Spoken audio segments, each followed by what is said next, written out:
Agradeço a oração por esta visita maravilhosa que nos tem feito. E tivemos aquela visita, aquela vinda desde aqui em novembro, né? E fizemos uma amizade muito gostosa, muito boa. São jovens assim, agradáveis, gente de Deus mesmo, né? Gente crente mesmo. E que nos faz bem. Tivemos hospedados lá em casa e foi tão agradável o tempo que nos passaram ali. Passou depressa, rápido demais. Eu lembro que no domingo de manhã eles entraram aqui à noite e já caiu em outro lugar. E o povo da igreja, pastor, não pode deixar eles irem embora, tem que ficar. O povo da educação se preocupou, vai, não pode todo dia. Vamos deixar os meninos aí. Mas eles já vinham assumindo o compromisso. E hoje, então, os temos mais uma vez aqui, e bom, Deus abençoe o trabalho dos irmãos, o ministério dos irmãos, e que, por onde vocês forem, estejam levando o bom perfume de Jesus, como tem sido na passagem dos irmãos aqui em Niterói, lá na Penha também. Amados irmãos, quero convidá-los a meditar na palavra nesta manhã. Queremos proclamar aqui a palavra de Deus nesta manhã de janeiro. Queremos convidá-los a refletir num texto muito especial para nós esta manhã, quando vamos falar sobre a comunhão da igreja, a comunhão do corpo de Cristo, sobre um investimento muito importante. Eu sei muitos investimentos, desde na sua vida pessoal, na família, na igreja também, eu sei muitos investimentos na restauração do santuário, pintura externa, pintura interna do santuário, e uma coisa puxa a outra, e não apenas pintura, mas quantas outras coisas foram feitas nesse tempo aqui no santuário da igreja. Muitos detalhes que os irmãos nem imaginam, não fazem ideia. São investimentos feitos.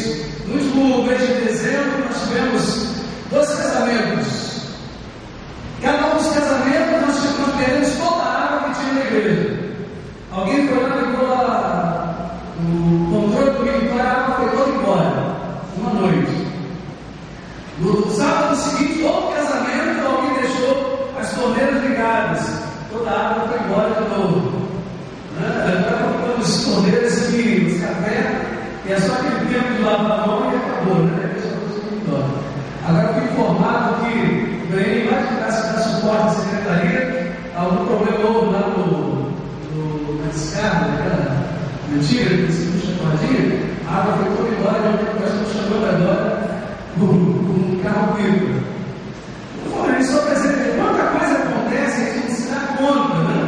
E investimentos precisam acontecer. Agora estamos vendo a troca do carpete na igreja e acompanha isso também. A colocação de cisterna, porque falta água, ainda a água que escapa dessa forma, né? A água que nós temos hoje é insuficiente para suprir a necessidade da igreja durante o verão. E assim nós estamos nos preparando para a colocação de 2 cisternas, uma para a água da chuva e uma para a água que vem da rua, né? Já temos os orçamentos, são investimentos. Quantos investimentos? Muitos outros. Em sala de aula para a escola bíblica dominical, nós estamos vendo salão de jogos para a juventude, lá no terceiro andar, salas mais adequadas para recebê-los. Isso. E coloquei lá no meu Face, como Pedro, depois ela dá uma olhada lá sobre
Em Efésios, capítulo 4, versículos de 1 a 6, nós encontramos um texto bíblico que nos fala sobre isso. Quero convidar agora a se colocar em pé, nós vamos ler juntos o texto bíblico. Efésios, capítulo 4, versos de 1 a 6, está na tela. Pode acompanhar também na sua Bíblia, se desejar. Vamos juntos? Como prisioneiro do Senhor, rogo-lhes que vivam de maneira digna da vocação que receberam. Sejam completamente humildes e dóceis, e sejam pacientes, suportando uns aos outros com amor. Façam todo o esforço para conservar a unidade do Espírito pelo vínculo da paz. Há um só corpo e um só Espírito, assim como a esperança para a qual vocês foram chamados, e é uma só. Há um só Senhor, uma só fé, um só batismo, um só Deus e Pai de todos, que é sobre todos, por bem de todos e em todos. Amém. Nos pode sentar. E meus irmãos, diante desse texto de Paulo aos Efésios, há uma pergunta intrigante. Você crê que de fato a igreja é um lugar de esperança para o mundo, como um lugar de comunhão, como um lugar de celebração, como um lugar de culto, como um lugar de encontro com Deus? Será que de fato a igreja tem se colocado diante do mundo como um lugar de esperança para o mundo? Será que temos essa convicção? Será que temos essa certeza? Será que vivemos isso com plena convicção? Penso que às vezes há crentes, há igrejas que não creem plenamente, completamente naquilo que estão pregando. Não cremos muitas vezes nas próprias narrativas bíblicas. Por exemplo, Moisés abrindo o Mar Vermelho. Lembra da história de uma criança que está na sua Bíblia dominical, 7, 8 anos de idade mais ou menos, e ela então, a professora falando na classe, na classinha, a deveria perguntou: vocês conhecem a história de Moisés atravessando o Mar Vermelho? E a criança mesmo disse: sim, é claro que eu conheço. Moisés estava lá na frente do Mar Vermelho, e eles começaram a contar a história. Lá atrás, viu soldados de Faraó, armados com todo o armamento daquela época, carros de guerra, de um lado montanha, do outro lado outra montanha, na frente do mar. O menino empolgado contando a história. De repente, Moisés convocou todos os engenheiros, todos os construtores, todos os serventes de pedreiro que tinha, todos os metalúrgicos, e começaram imediatamente a construir uma grande ponte para que pudessem então atravessar o Mar Vermelho. Depois, quando estavam na ponte, dinamitar a ponte, e a ponte caiu, e os soldados de Faraó também. Não é nada disso, é história. E o menino dizia: mas se eu fosse contar como me contar, você não ia acreditar, falou a professora. De fato, meus irmãos, muitas vezes nós percebemos que os crentes pregam uma mensagem, mas falta convicção de que aquilo que eles estão pregando, aquilo que eles estão narrando, de fato é verdadeiro. Quando nós vemos, por exemplo, a história de Elias, Eliseu atravessando o Rio Jordão, fantástico.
Porque crente mergulhar, pedreiro mergulhar, não sabemos e ouvimos falar, mas crente mergulhar é complicado.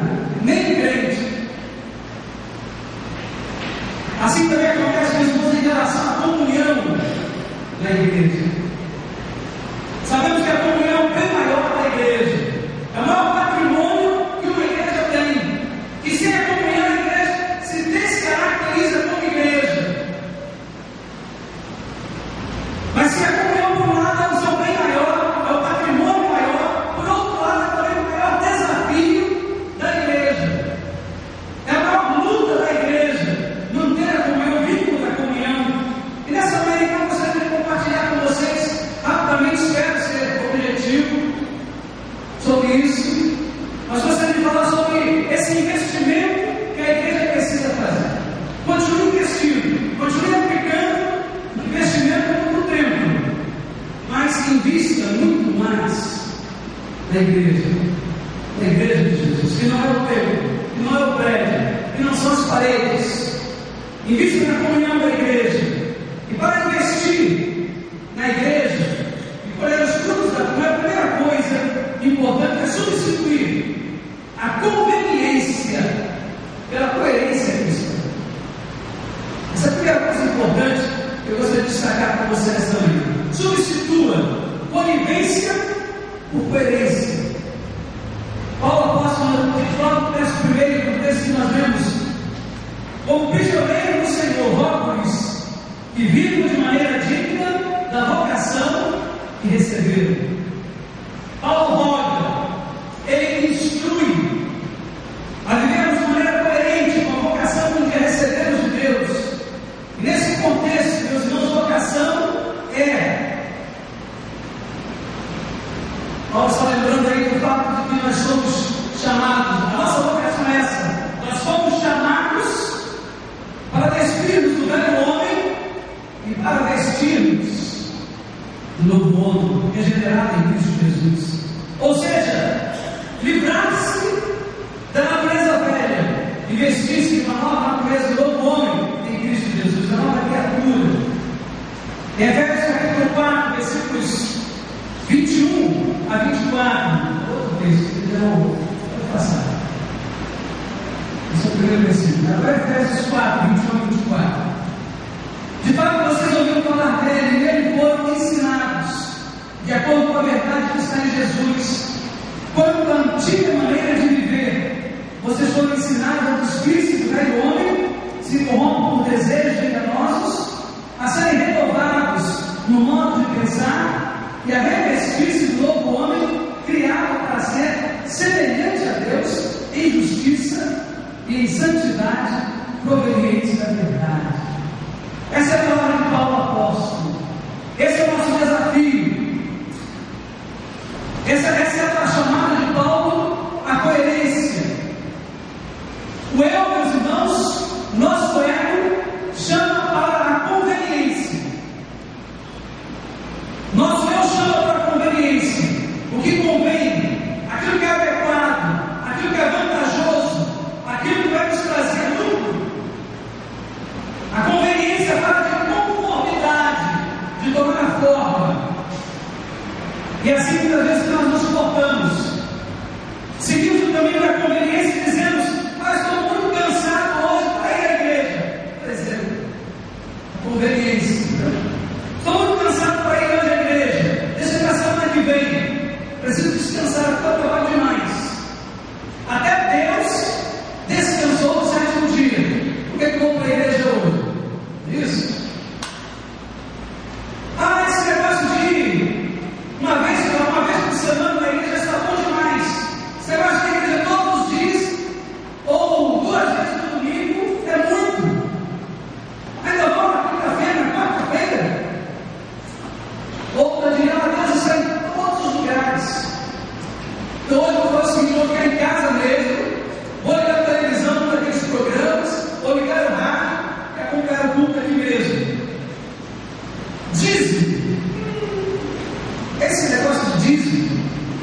E no próximo mês, então, quem sabe eu poderei participar, entregando meu dízimo.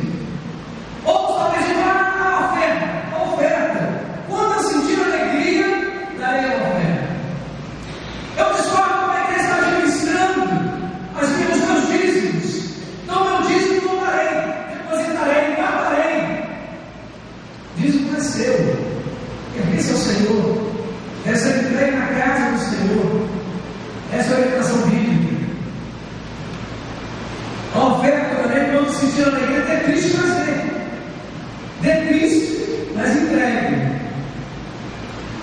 E Deus, a Bíblia fala sobre o coração alegre, né? Deus ama o que dá com alegria, mas é triste, mas é entregue. Alguém diz, mas até agora não senti nada. Quando eu sentir alguma coisa, então eu darei a minha participação no sustento da casa de Deus.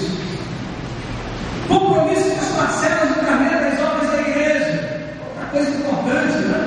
Não senti nada, então por isso não trago. Não contribuo. Outros pensam sobre a sua participação na igreja. Ministério.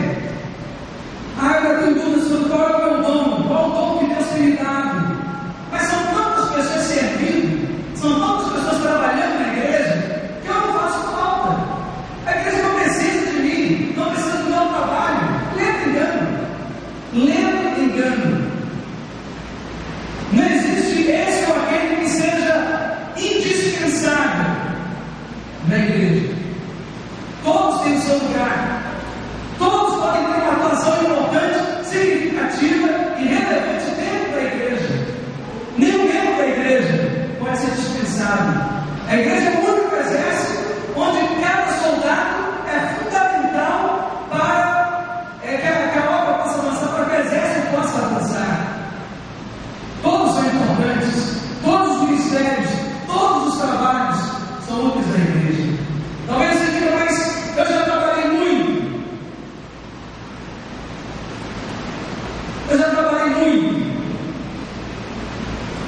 Outros talvez digam, só me ouvir a igreja. Pregação, quem vai pregar hoje? Quem é o pregador de hoje? Dependendo do pregador, eu nem saio de casa. Só aquele baixinho, aquele pastor baixinho, que agora está de barba, ele é muito incisivo, é muito duro. Quero ver uma coisa mais soft. Quero ouvir o sermão assim, diet. Muito bem. A conveniência, meus irmãos, a conveniência e comodidade, algumas vezes leva à escravidão. Eu gostaria de dizer a vocês também: troque a conveniência e a comodidade. Troque, substitua a conveniência e a comodidade pela coerência cristã, pela coerência da fé. Livre-se da escravidão da religiosidade. A escravidão da religiosidade nos faz com que muitos crentes se comportem, muitas pessoas que estão ligadas à igreja evangélica hoje, se comportem como aqueles antigos católicos, né? Hoje os católicos são mais crentes que os crentes. No passado criticava-se o católico porque e a igreja apenas para cumprir o seu ritual, uma vez por ano, uma determinada missa. Se era a missa das 7, a gente tinha mais compromisso com a igreja o resto da semana. Estamos nos tornando exatamente aquilo que antes, no passado, nós condenávamos. O ritualismo, a religiosidade distante da prática cristã. Eu quero convidar, então, troque a escravidão da religiosidade pela coerência cristã. Colha intimidade. Colha os frutos da intimidade, da experiência com Deus. Livre-se da escravidão, da autossuficiência. Torne-se amigo de Deus, amigo íntimo de Deus. Dependa dele. Livre-se da escravidão, da instabilidade. Estabilidade espiritual, emocional, relacional. Nós só nos livramos da instabilidade emocional, da instabilidade relacional, espiritual, quando nós buscamos a maturidade na fé. Olha, maturidade na fé. Segundo lugar, para investir na igreja,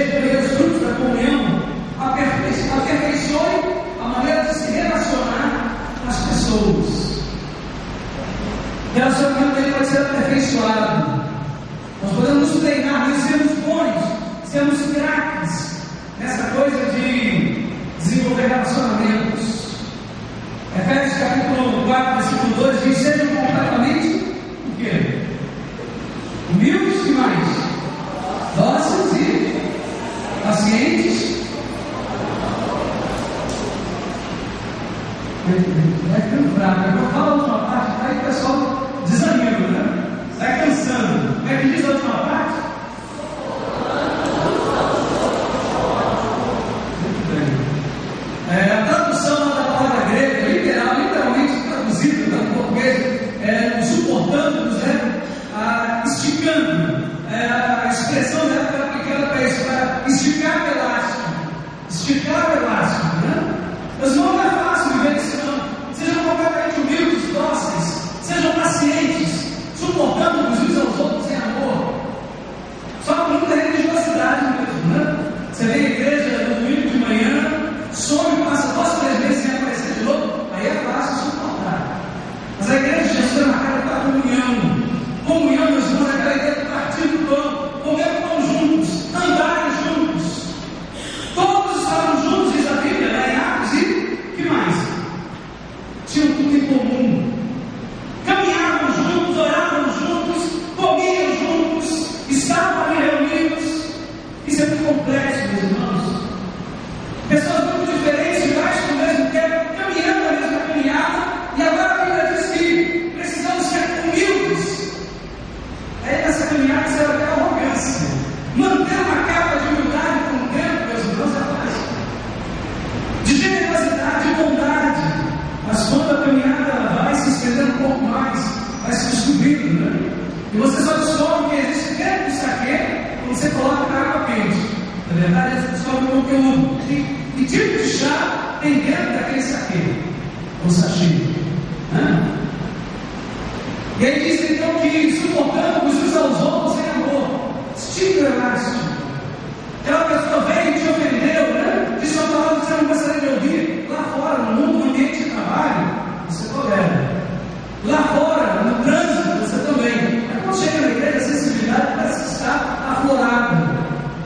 Qualquer palavra mínima que seja, vem como uma pedra pesada. Às vezes a falta de palavra também. As pessoas são muito sensíveis. Então, quando Paulo diz, suportando uns aos outros, alguém vem e ofendeu, ou não falou, ou alguma coisa aconteceu, Paulo diz, estica o elástico. Alguns pensam, estica, mas só conta. Isso vai. Suportando uns aos outros, às vezes não é fácil suportar em amor. Tem gente que é complicado mesmo. Tem gente que é difícil mesmo. Gente que você faz um elogio e já te responde mal. É mal-humorado. Mas a Bíblia diz que nós devemos suportar uns aos outros em amor. É um exercício, meus irmãos. Paulo não disse que isso era fácil, não. Em momento algum ele disse que era fácil. Quando Pedro errou, quando demonstrou claramente aquele preconceito em relação aos gentios, está registrado lá em Gálatas. Paulo registrou as suas palavras. Paulo pediu suportando-nos em amor. Paulo diz: eu resisti Pedro na cara, porque era repreensível. Paulo colega uma dúvida, Pedro. Você está fazendo, Deus não está certo. Isso é errado. Jesus falou para pregar o evangelho toda criatura. Você está sendo preconceituoso com os gregos, com os não-judeus, com os gentios, suportando-nos uns aos outros. Admita que você precisa dos outros. Ninguém se vira sozinho, meus irmãos. Todos os grandes homens estão recebendo ajuda de alguém. Todos somos feitos de milhares de outras pessoas. Para nós estarmos aqui hoje, reunidos nesse santuário, dezenas de outras pessoas trabalharam para que aqui estivéssemos. Durante a semana, limpando, aspirando, não é isso? Cuidando do jardim, da energia elétrica. Alguém talvez tenha conduzido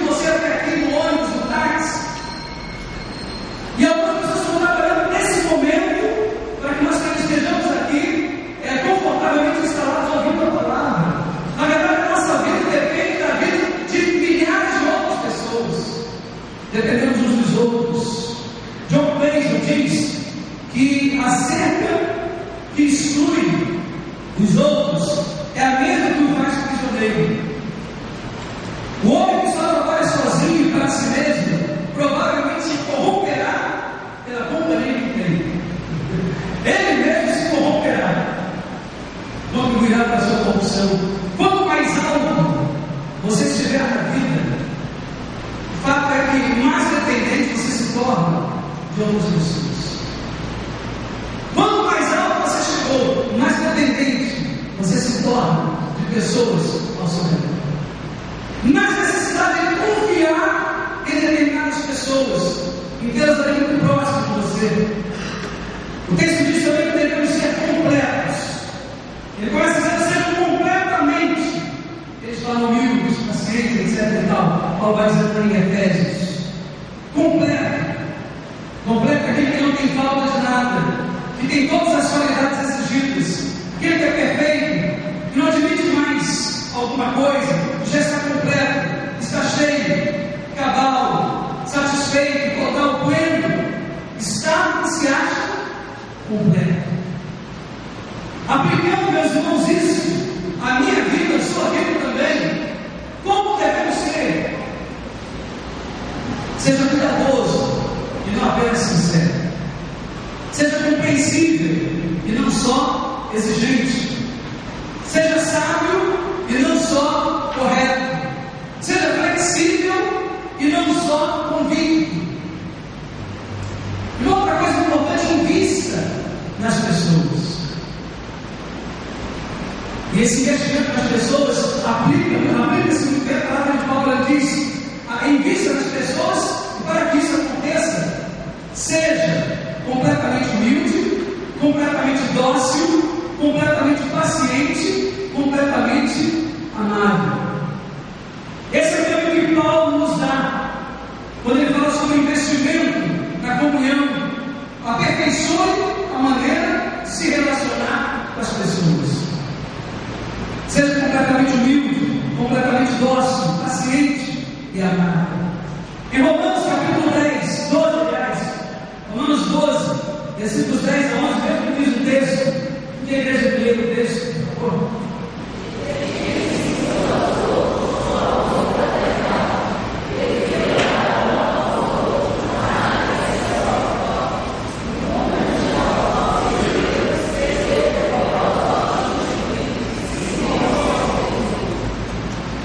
Posso estar exortando, a melhor da palavra exortar, quando fala exortar, o pessoal pensa que fazer isso, né?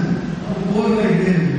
Exortar significa dar uma boa palavra. Paulo está dando uma boa palavra aos irmãos. E que orem, falando a respeito dessa palavra de Paulo, ele diz que viver consiste em amar. Viver consiste em amar. Amar é a lição mais importante a ser aprendida na igreja.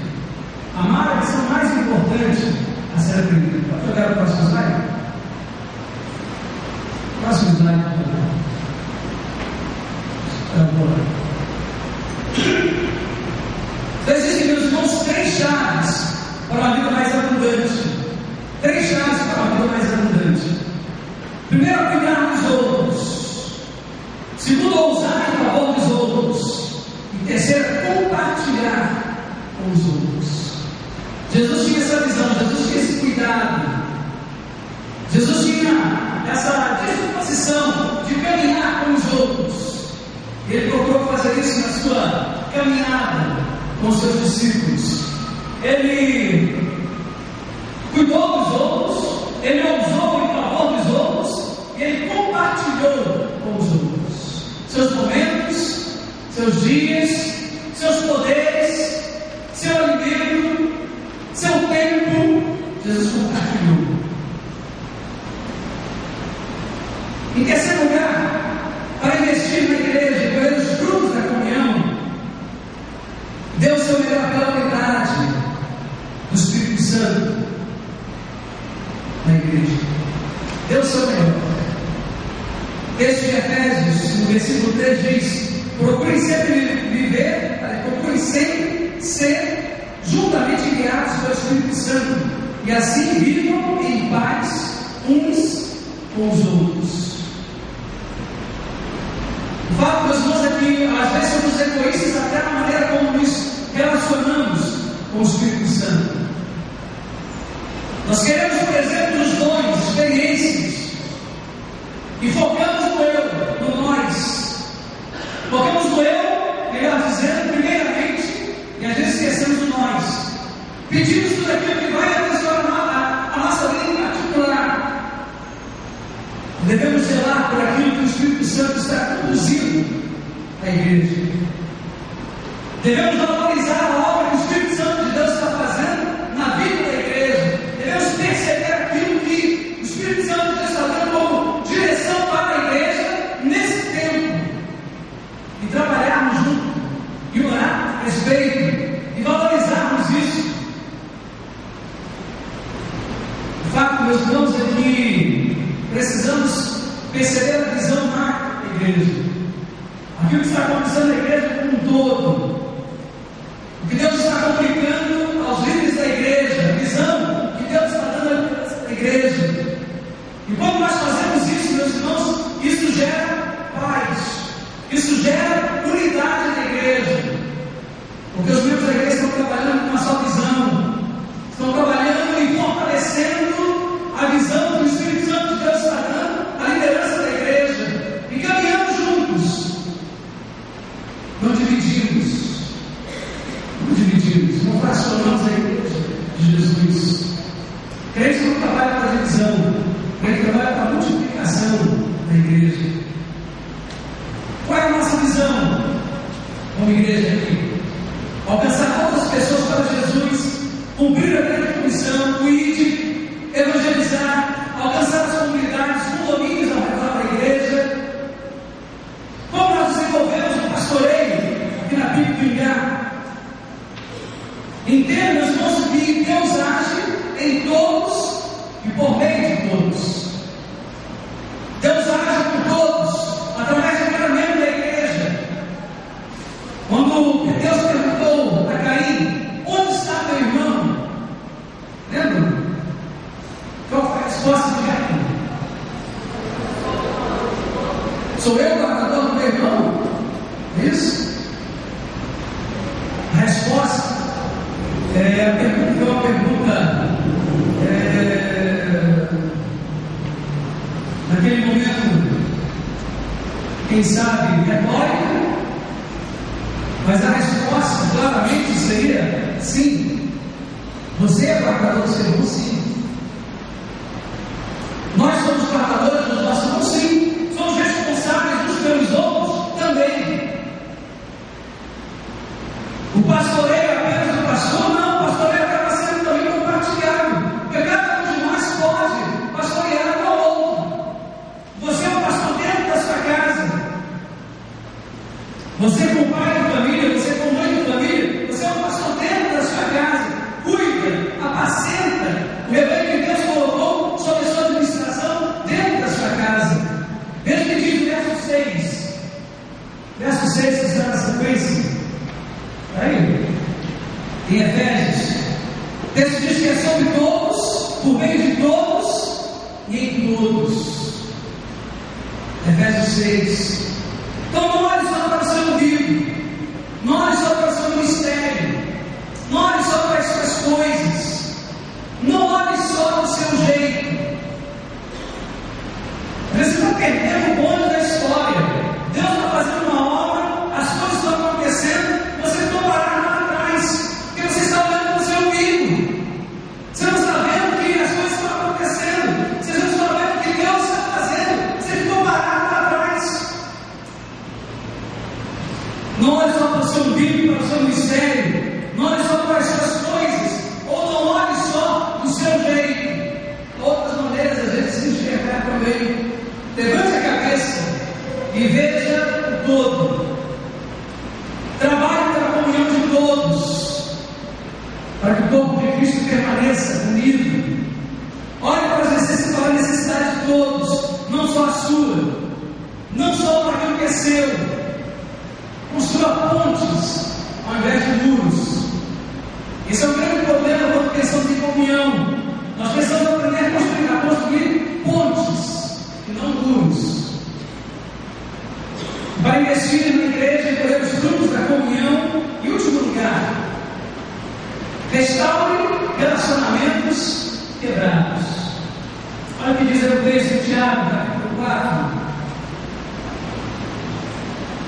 Efésios 4-6. Aliás, é Efésios, hoje perdão.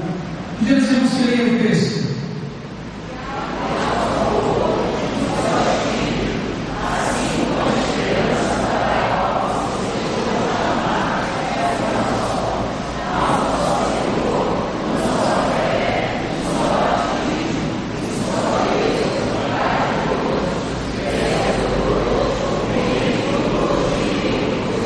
Veja, meus irmãos, 6 vezes a palavra uma. E 4 vezes a palavra todos nesse texto, em 3 versículos apenas. Deus deseja construir uma comunidade, meus irmãos, restauradora, terapêutica, aqui nessa igreja. É propósito de Deus que a comunidade da primeira igreja de Massabenga seja uma comunidade terapêutica, restauradora, acolhedora e restauradora. Trabalhe na restauração do homem, de cada pessoa, na restauração do todo, de todos aqueles que compõem a igreja. Deus deseja construir essa comunidade.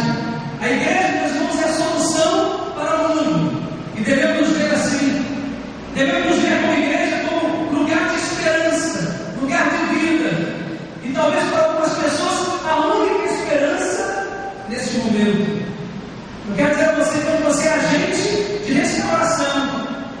Cada um dos irmãos aqui nesta manhã, cada um com o seu dom, com a sua capacidade, deve ser usado. Seu dom, seu talento deve ser usado com constância, com inteligência, com aplicação na casa de Deus. Você é a resposta para o mundo. E se você talvez pense, eu sou resposta para o mundo tão grande, talvez seja a resposta para uma determinada pessoa, para o mundo, né? Então Deus diz, porque Deus amou o mundo de tal maneira nessa Bíblia, né? Podemos individualizar. Você é a resposta para o mundo, é a resposta para alguém. Isaías 58, versos 11 e 12 diz o seguinte: você será como um jardim bem regado, como uma fonte, cujas águas nunca faltam. Seu povo reconstruirá as velhas ruínas e restaurará os alicerces antigos. Você será chamado reparador de muros, restaurador de ruas e moradias. Essa, meus irmãos, é uma palavra profética sobre a igreja, sobre a minha atuação, sobre a sua atuação no mundo. As necessidades ao nosso redor, meus irmãos, gritam por solução. E cada um que está aqui nesta manhã é a solução para essas necessidades. Todos foram chamados e todos são únicos nas possibilidades, nas respostas, nos dons que Deus pode usar nesse tempo. Em Efésios capítulo 4, versos 12 e 13, o apóstolo Paulo diz: com o fim de preparar os santos para a obra do ministério, para que o corpo de Cristo seja edificado, até que todos alcancemos a unidade da fé e do conhecimento do Filho de Deus, e chegamos à maturidade, atingindo a medida da plenitude de Cristo. Esse é o desafio da igreja. Essa é a tarefa, a missão da igreja. Ao desenvolvermos a comunhão, ao investirmos na comunhão, vemos com seriedade a necessidade desse investimento, de forma eficaz. Fizemos isso em nosso meio. Todos chegaremos à unidade, à maturidade, à medida completa, plena de Cristo Jesus. O que nós vamos escolher com isso, igreja? O que nós vamos escolher desse investimento que estamos fazendo? Os relacionamentos fluirão, pessoas serão curadas, pessoas serão restauradas à família de Deus, a integração acontecerá naturalmente.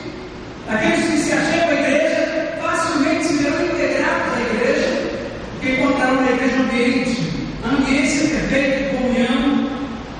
A plenitude de Cristo nos levará a lugares, conquistas que nunca antes havíamos chegado. E ainda todos serão maduros e unidos na fé e conhecimento de Cristo.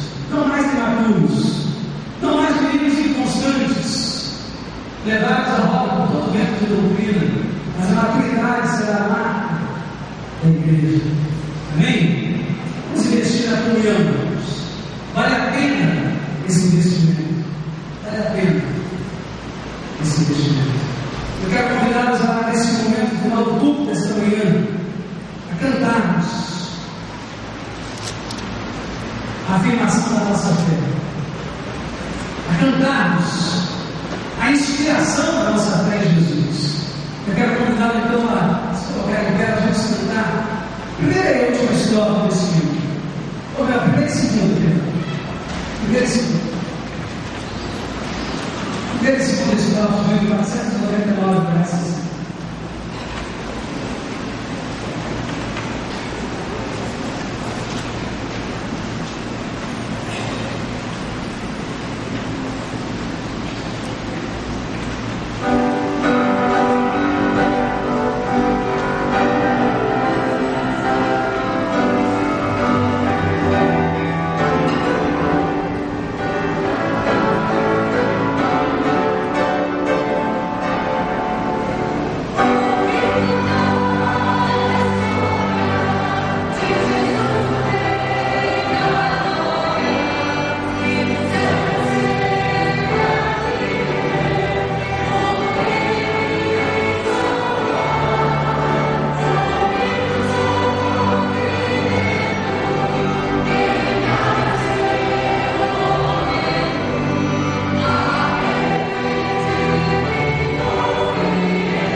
Vamos acompanhar a última apresentação do Quarteto Adoração, fechando a programação desta manhã. Depois nós teremos a Assembleia Ordinária da Igreja.